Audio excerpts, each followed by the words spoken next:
예수님을 십자가에 못 박은 유대인들이 이번에는 예수님을 전하는 스데반을 죽이고자 혈안이 되어 있습니다.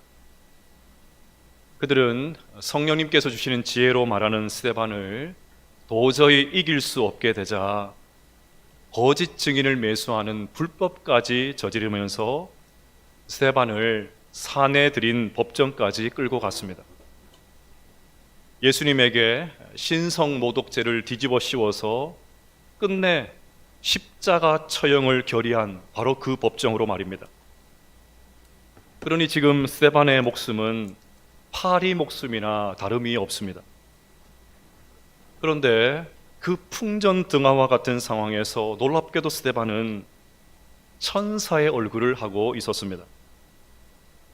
천사의 얼굴은 이래도 허 저래도 허 그저 해맑게 웃는 얼굴만을 의미하는 것이 아닙니다. 성경에 등장하는 천사의 중요한 역할 가운데 하나는 하나님의 심판을 전하는 것이었습니다. 그러니 천사의 얼굴은 한없이 자애로운, 한없이 자비로운 얼굴이면서 동시에 하나님의 엄중한 심판을 절하는 결연하고 당당하고 확신에 찬 그런 얼굴이기도 합니다. 그러니 지금 스데반의 얼굴에는 세상의 그 어떤 바람에도 흔들리지 않는 여유와 평안, 그리고 목숨이 오가는 엄중한 상황에서도 끝까지 진리를 사수하겠다는 비장하고 결연한 모습, 이 두 가지를 다 가지고 있었습니다. 이런 사람을 감히 누가 당할 수가 있겠습니까? 오늘 본문은 이런 천사의 얼굴을 한 스데반이 공회 앞에서 했던 변론입니다. 변론이라고 말씀을 드렸지만 사실은 한편의 멋진 설교라고 하는 것이 맞습니다. 스데반은 구약의 이스라엘의 역사를 관통하는 최고의 설교를 하고 있습니다. 저는 이 설교를 베드로나 바울과 같은 사도가 아닌 집사 스데반이 했다는 것에 충격을 받습니다.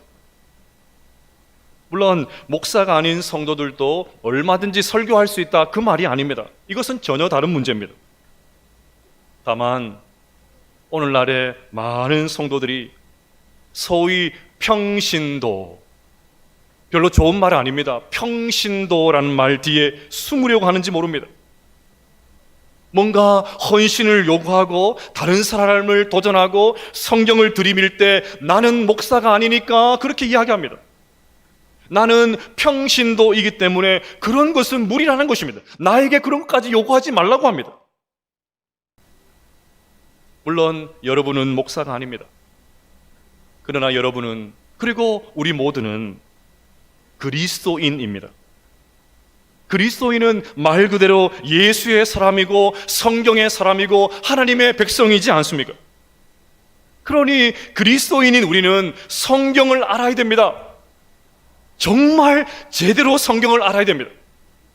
그리고 말씀대로 살아야 되고 담대하게 진리를 선포할 수 있어야 됩니다. 그러니 여러분, 더욱 성경의 사람 될 수 있기를 바랍니다. 말씀의 사람 될 수 있기를 바랍니다. 배우고 확신한 일에 거할 수 있는 우리 모두가 될 수 있기를 주의 이름으로 축복합니다. 스데반은 지금 아주 긴 설교를 하고 있습니다. 물론 실제 설교는 더 길었을 것입니다. 지금 사도행전을 기록한 누가가 핵심만 요약한 것이 그나마 이 정도입니다.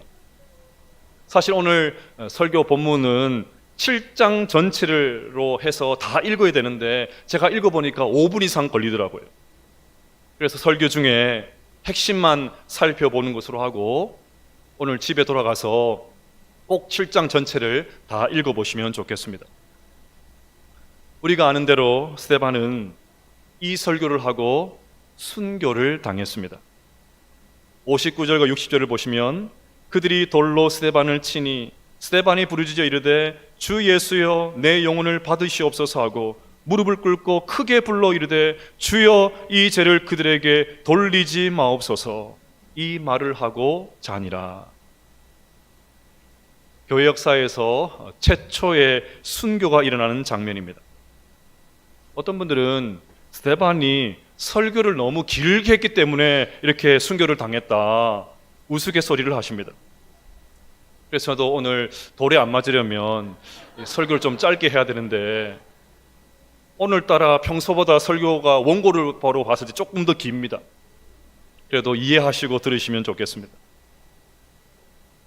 어쨌건 스데반은 이 말을 하고 자니라 돌에 맞아 순교를 당했습니다.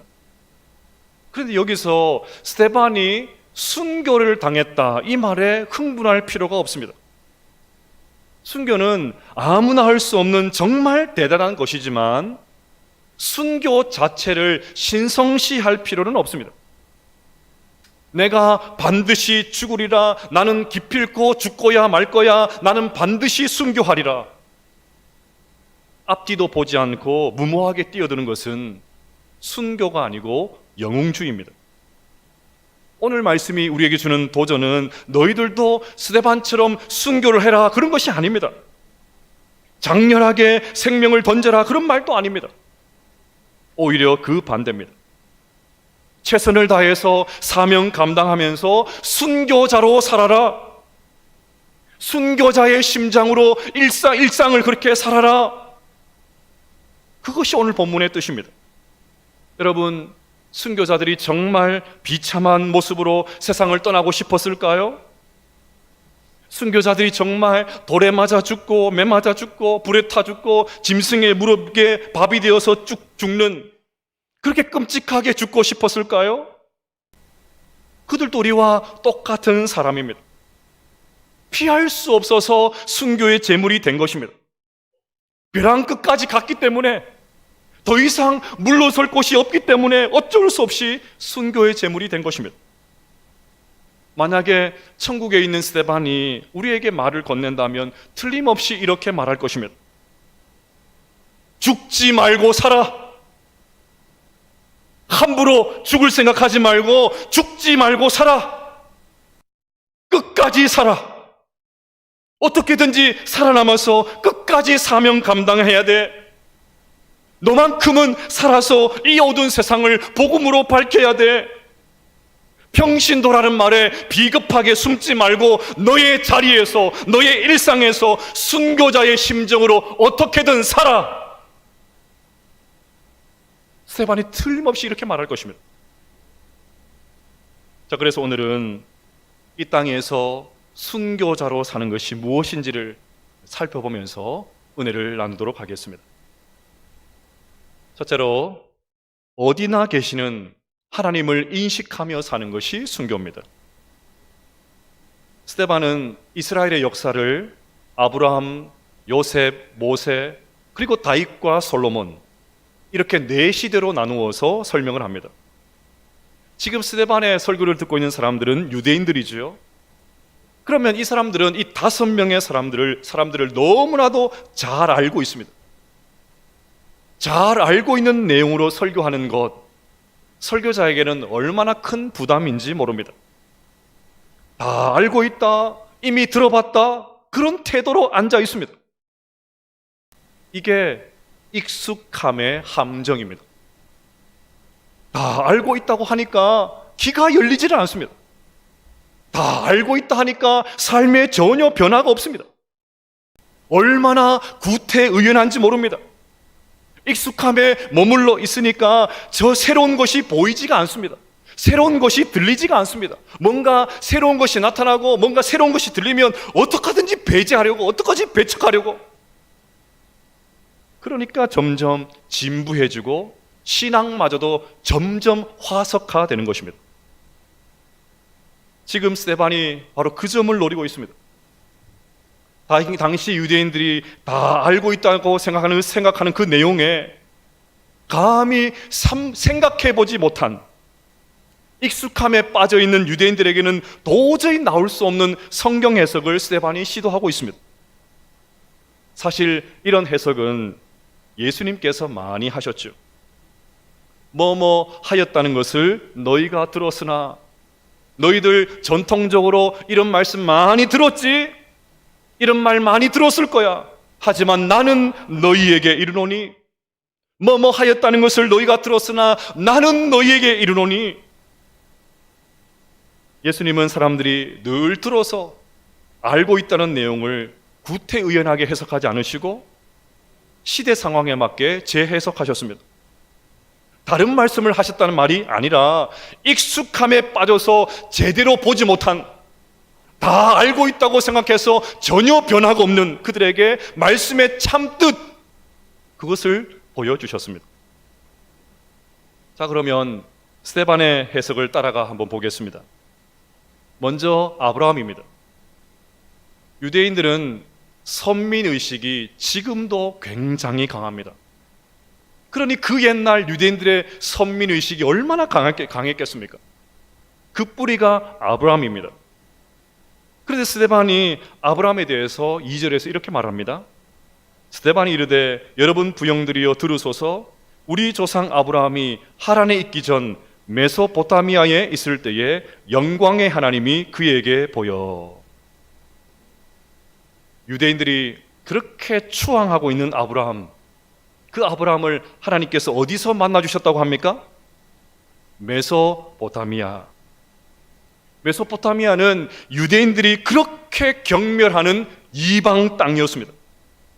그러니 스데반이 이렇게 말하는 셈이죠. 너희들이 그렇게 자랑하는 아브라함, 믿음의 조상이라고, 우리의 뿌리라고, 우리의 시조라고 그렇게 자랑하는 아브라함, 원래 이방 출신이었던 걸 알고 있냐? 이방 출신이었어. 그 이방인 땅에서, 그리고 그 우상 섬기는 그곳에서 하나님께서 그 아브라함을 만나 주셨다는 것입니다. 여러분, 스데반이 이 말을 하는 이유가 뭘까요? 유대인들은 하나님은 성전에만 계신다고 생각을 했기 때문입니다. 그래서 스데반은 하나님은 인간이 만든 성전 안에 갇혀 있는 분이 아니고 무소부지하다는 사실을 역설하고 있는 것입니다. 더 나아가서 돌과 나무로 만든 성전을 고수하기 위해서, 눈에 보이는 성전을 고수하기 위해서 참 성전이신 예수님께서 이 땅 가운데 오셨음에도 불구하고 예수님을 거절하고 그 예수님을 십자가에 못 박은 그들의 잘못을 통렬하게 질책하고 있는 것입니다. 두 번째로 요셉입니다. 9절 말씀을 보시면 여러 조상이 요셉을 시기하여 애굽에 팔았더니 하나님이 그와 함께 계셔. 요셉도 이방 땅인 애굽, 즉 이집트에서 살았습니다. 그런데도 하나님은 그 이방 땅 애굽에서도 요셉과 함께 해주셨고, 더 나아가서 형들에게 팔려서 억울한 시간을 보내고 있는 요셉을 마침내 애굽의 총리로 세워주셨습니다. 스데반이 이 이야기를 하는 이유도 분명합니다. 하나님은 성전에만 계신 것이 아니라 어디나 계실 수 있다는 것입니다. 너희들이 예루살렘이니 성전이니 하면서 하나님께서 이곳에만 계신다고 생각을 하는데 아니라는 것입니다. 하나님은 자기 백성이 있는 곳이라면 이방 땅도 상관없이 어느 곳이든지 함께 하시는 분, 그분이 바로 하나님이라고 말씀하고 있습니다. 세 번째는 모세입니다. 모세는 출애굽의 영웅이지요. 그런데 그 모세가 어디서 성장했습니까? 이방 나라 애굽의 궁전에서 성장을 했습니다. 그리고 나중에 애굽 사람을 살인하고는 어디로 도망갔습니까? 이방 땅 미디안 광야로 갔지요. 그리고 마침내 하나님께서 시내산에서 모세를 만나주시면서 이렇게 말씀하셨습니다. 33절을 보시면 주께서 이르시되 내 발의 신을 벗으라, 내가 서 있는 곳은 거룩한 땅이니라. 성전이 세워지기 수백 년 전에 하나님은 이미 자신이 있는 곳, 내가 임재하시는 곳이 거룩한 땅이다, 성전이라고 하셨습니다. 성전만 성전이 아니고 하나님이 그곳에만 계시는 것이 아니고 어디든지 하나님 계실 수 있고 하나님 계신 그곳, 그것이 바로 거룩한 땅이다, 성전이라 말씀하셨습니다. 마지막 네 번째로 다윗과 솔로몬입니다. 다윗과 솔로몬은 유대인들이 그렇게 그렇게 추앙하는 성전을 건축한 당사자들이죠. 다윗은 성전을 건축하면서 하나님께서 성전에만 계신다 그렇게 생각하지 않았습니다. 솔로몬이 성전을 다 지은 다음에 헌당하면서 이렇게 기도했습니다. 열왕기상 8장 27절을 보시면 하나님이 참으로 땅에 거하시리이까 하늘과 하늘들의 하늘이라도 주를 용납하지 못하겠거든 하물며 내가 건축한 이 성전이오리까. 하나님은 너무 크셔가지고 하늘도 하나님을 다 담을 수가 없는데 내가 건축한 이 성전 안에 어떻게 하나님을 다 담을 수 있겠냐 그 말이죠. 스데반은 이 말씀에 근거해서 이사야서를 인용하면서 그의 논리를 이어갑니다. 저는 이것이 너무나도 탁월하다고 느꼈습니다. 48절부터 보시면 그러나 지극히 높으신 이는 손으로 지은 곳에 계시지 아니하시나니 선지자가 말한 바 주께서 이르시되 하늘은 나의 보좌요 땅은 나의 발등상이니 너희가 나를 위하여 무슨 집을 짓겠으며 나의 안식할 처소가 어디냐 이 모든 것이 다 내 손으로 지은 것이 아니냐 함과 같으니라. 여러분, 성전 건물이 아무리 아름답고 화려해도 성전이 하나님을 담을 수가 없습니다. 하나님은 성전이라는 특정한 장소에 묶여 계신 분이 아닙니다. 지금 스데반이 언급한 아브라함과 모세와 또 요셉의 공통점이 무엇입니까? 전부 다 광야에서 이방 땅에서 하나님의 부름을 받았고 그 이방 땅에서 하나님의 특별한 인도를 경험한 이방 땅에서 하나님을 만난 사람들이죠. 하나님은 예루살렘에만 성전에만 계신 분이 아닙니다. 하나님은 당신의 백성이 있는 곳은 어디든지 함께하는 분이십니다. 하지만 당시 유대인들은 하나님은 성전에만 계신다고 생각을 했습니다. 일상의 삶의 현장에서 하나님께서 함께하여 주시고 하나님께서 지금 나를 보고 계시고 지금 이곳에서도 나를 인도하신다 그 사실을 전혀 알지를 못했습니다. 그러니 그렇게 나는 아브라함의 자손이다 그렇게 아브라함을 자랑스러워하면서도 선민의식으로 똘똘 뭉쳐 있었지만 정작 하나님의 백성다운 삶은 전혀 없었습니다. 그렇게 모세오경을 중요하게 생각해서 온갖 율법 조항을 만들어내었지만 정작 그 율법을 주신 하나님은 투명 인근 사람처럼 그렇게 취급하면서 살았습니다. 성전 안에서는 그럴듯하게 행동을 했지만 멋들어지게 행동을 했지만 매우 신앙이 좋은 것처럼 행동을 했지만 성전 밖에서는 스데반이 마음에 들지 않는다는 이유로 사람을 매수하는 불법까지 서슴지 않고 저질렀습니다. 그런데 여러분, 이것이 어디 유대인들만의 문제이겠습니까? 오늘날 우리도 비슷한 생각을 하면서 신앙생활을 할 때가 많습니다. 교회에 와서 이렇게 예배를 드릴 때는 비교적 하나님을 의식을 하죠. 그래서 오늘처럼 옷도 잘 차려입고 몸가짐도 좀 반듯하게 하고 설교 시간에 잠이 와도 막 깨우려고 막 사력을 다해서 막 몸부림치죠. 일어나십시오. 왜 그렇게 합니까? 하나님께서 지금 이곳에 계신다, 교회에 계신다 그렇게 생각하기 때문입니다. 그런데 여러분, 교회 밖에서는요? 교회 밖에서는 어떻습니까? 교회 밖에는 마치 하나님께서 안 계신 것처럼 살아갈 때가 많지 않습니까? 아니, 솔직하게 말해서 내가 원하는 대로 마음 편하게 살려면 하나님은 교회에만 계셔야 되고 나의 현장, 나의 일상에서는 하나님 안 계시면 좋겠다 그런 생각을 하고 계시지는 않습니까? 지금 이곳에 하나님께서 계신다고 인식을 하면 함부로 말을 할 수가 없지요. 내가 늘 하나님 앞에서 살고 있다 그러면 슬쩍슬쩍 죄를 지을 수가 없지요. 믿음과 신앙을 증명해야 되는 결정적인 순간에 비겁할 수가 없지요. 아무도 보는 사람이 없어도 하나님 보고 계시니까, 하나님 이곳에도 계시니까, 우리 가정에도 계시고 일터에도 계시고 모든 곳에 계시니까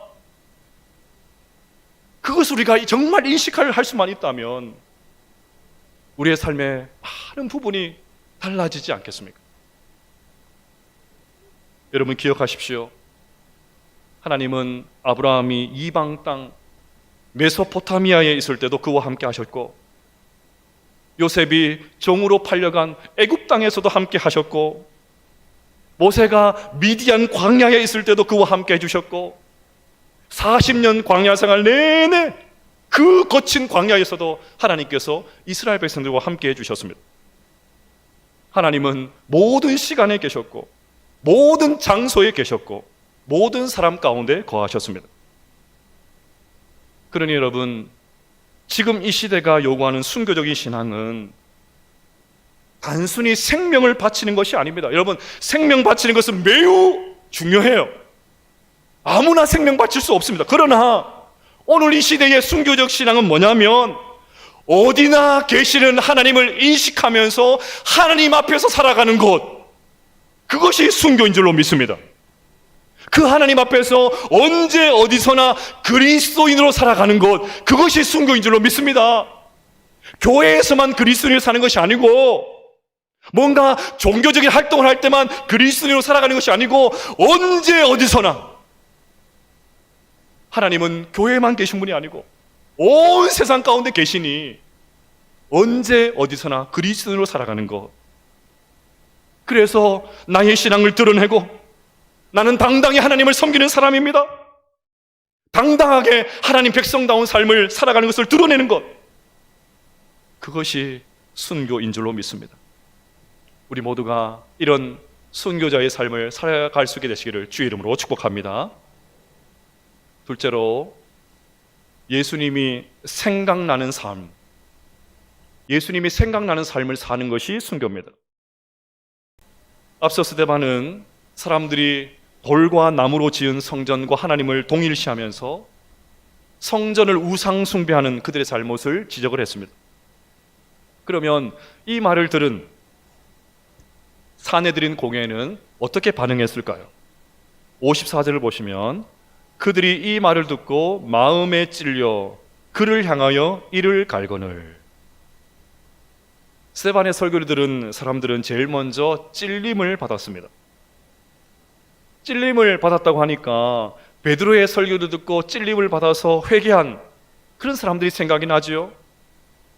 그런데 이 단어는 형제들아 우리가 어찌할꼬, 그 말과는 전혀 다른 단어입니다. 격분했다는 말입니다. 그래서 그들은 스데반을 향해서 이를 갈았습니다. 여러분, 이를 갈았다는 말은 짐승에게, 동물에게 사용됐던 단어예요. 그 단어를 사람에게 쓰고 있습니다.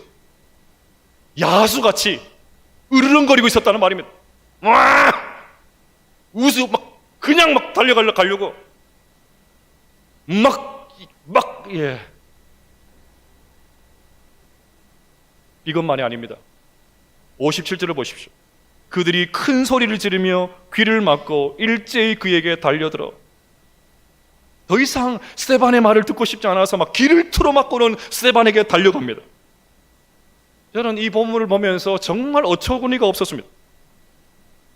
그들이 사내들인 공의의 회원이라면 당시 사회에서 대단한 어른들이었습니다.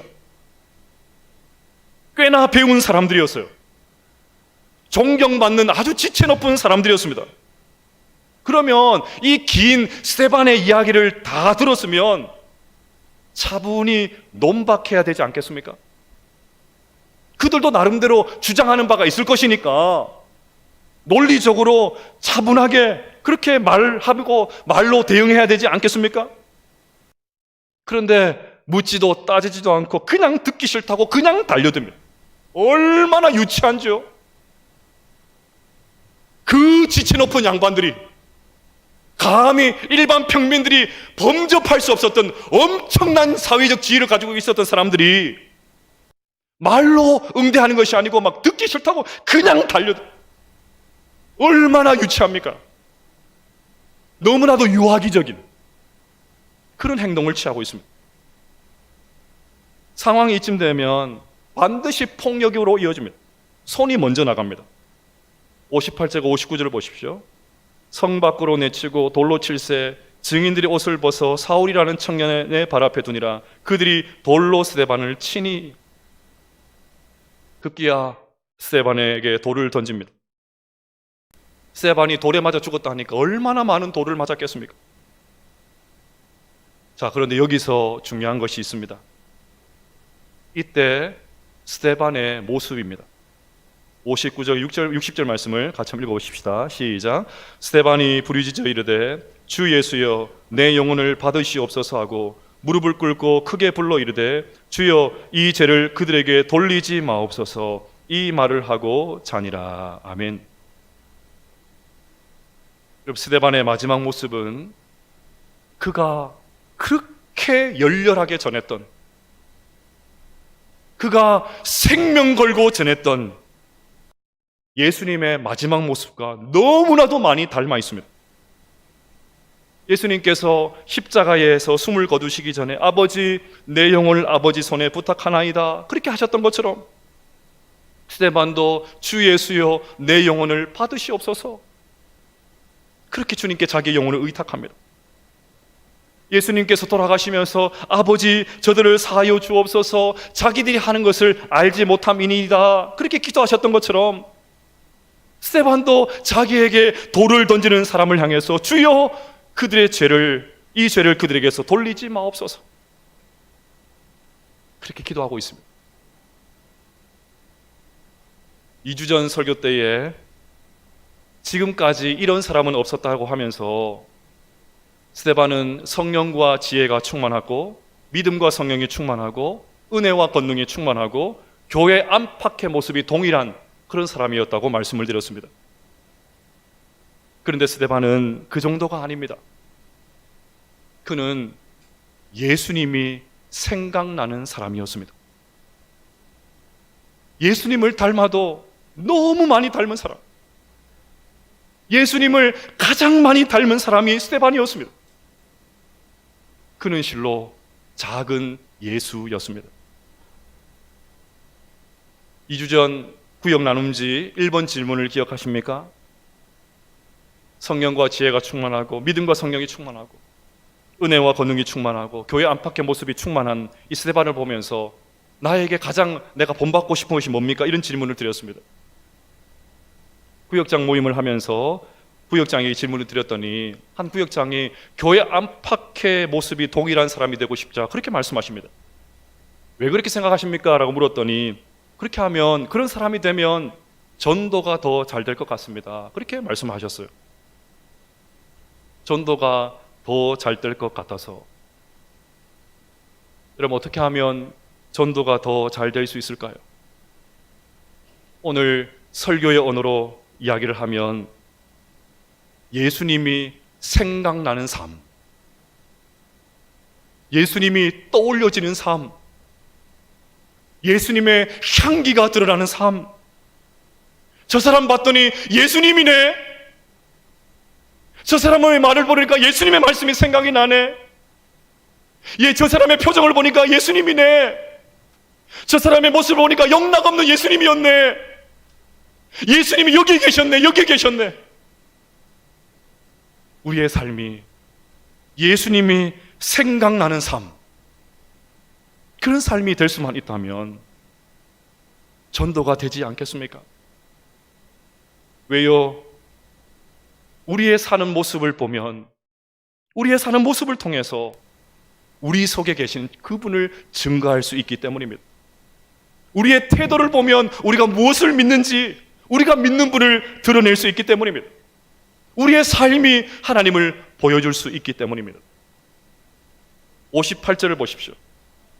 특이하게도 오늘 본문에는 이제 슬쩍 사울이라는 이름이 나옵니다. 우리가 잘 알고 있는 그 바울, 그 바울이 바로 여기 나오는 사울입니다. 스데반이 죽어가는 현장에 있었던 바울이 스데반을 죽이는 일에 정말 전심을 다했던 이 사울이 나중에는 예수님을 위해서 목숨을 바치는 사도가 되었습니다.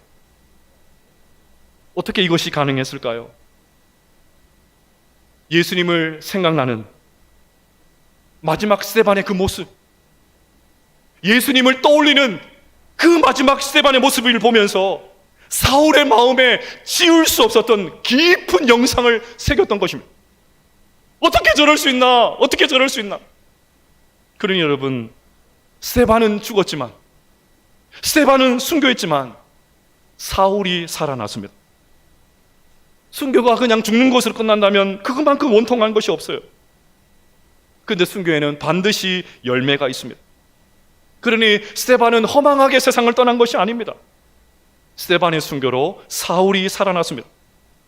그렇게 살아난 사울로 인해서 복음은 예루살렘을 넘어서 온 유대와 사마리아와 땅끝까지 이르게 되었고, 그 복음이 지금 우리에게까지 전해지게 된 줄로 믿습니다. 할렐루야. 그러니 여러분, 그냥 구원받는 것에 만족하면서 살면 안 됩니다. 우리도 스데반과 같이 예수님이 생각나는 삶, 예수님의 향기가 드러나는 삶, 예수님을 보여주는 삶, 그런 삶을 살 수 있게 되시기를 주님의 이름으로 축복합니다. 우리의 삶과 모습과 태도가 예수님을 닮은, 너무나도 예수님을 닮은 진짜 그리스도인이 될 수 있기를 주의 이름으로 축복합니다. 그래서 오늘부터 우리의 꿈이 좀 달라졌으면 좋겠어요. 예수님처럼 되고, 예수님처럼 살고, 예수님처럼 죽는 것. 따라해 볼까요? 예수님처럼 되고, 예수님처럼 살고, 예수님처럼 죽자. 아멘이십니까? 스데반의 이름의 뜻은 면류관입니다. 면류관. 세상적인 관점에서 보면 스데반의 삶은 결코 면류관이라고 말할 수가 없어요. 하지만 천국에서 스데반은 하늘의 면류관을 받았습니다. 어떻게 그것을 알 수 있습니까? 55절을 보시면 스데반이 성령 충만하여 하늘을 우러러 주목하여 하나님의 영광과 및 예수께서 하나님 우편에 서신 것을 보고, 다른 성경에는 예수님께서 하나님 보좌 우편에 앉아 계신다고 했는데 여기는 서 계신다고 합니다. 왜 그렇게 했습니까? 천국으로 오는 그 스데반, 예수님께서 앉아서 맞으시는 것이 아니고 두 팔을 벌려가지고 오라고 두 팔을 벌려서 마중 나오시기 위해서 너무너무 수고했다고, 이런 그리스도인을 보고 싶었다고 두 팔을 벌려가지고 천국으로 입성하는 그 스데반을 맞아주시기 위해서 예수님께서 일어서 계셨던 것입니다. 사랑하는 성도 여러분, 어디나 계시는 하나님을 인식하면서 그 하나님 앞에서 살아갈 수 있는 우리 모두가 될 수 있기를 주의 이름으로 축복합니다. 무엇보다 예수님이 생각나는 그런 인생을 살아갈 수 있게 되시기를 바랍니다. 그리하여 천국에서 두 팔을 벌려 우리를 맞아주시는 그 주님의 영접을 경험할 수 있는 우리 모든 성도들 다 되시기를 주님의 이름으로 축복합니다.